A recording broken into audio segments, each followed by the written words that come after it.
Хатуу өвөл шуударч хахир цаг айсвэ. Цагуурын байгууллагаас 2 дугаар сарыг олон жилийн дунджаас хүүтэн байна гэж мэдээлээд байгаа юм. Харин салбарын сайд малчид бэлтгэл сайтай байгаа энэ хаврыг алцахгүй давна гэж мэдгдлээ. Өвсөж жилийн бэлтгэл сайн хангагдсны дээр малчид малан эдийн засгийн эргэлтэд оруулсан нь өвөл хаврыг ажирахгүй давах бас нэгэн хөшөөрөг болж байгааг тэрээр онцолж байна. Одоогийн цаг агаарын мэдээлэл бол олон жилийн дундчтай харьцуулахад бол одоо дундаж шивийн төвшөнд байгаа. Улс орны нийт одоо нутгаар бол одоо сайхан малын застай.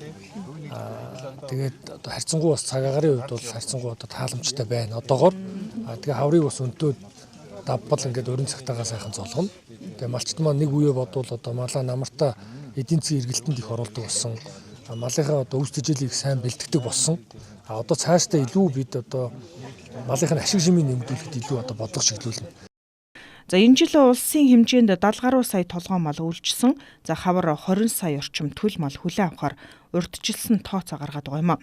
За ирэх 3 дугаар сард Баруун аймагуудын нутгаар дулаан зөөлөн уур амьсгалтай байх бол төвийн зарим за мөн зүүн аймагуудын нутгаар олон жилийн дунджаас хүүтэн байх төлөвийг цагуурын байгууллага танилцуулжээ.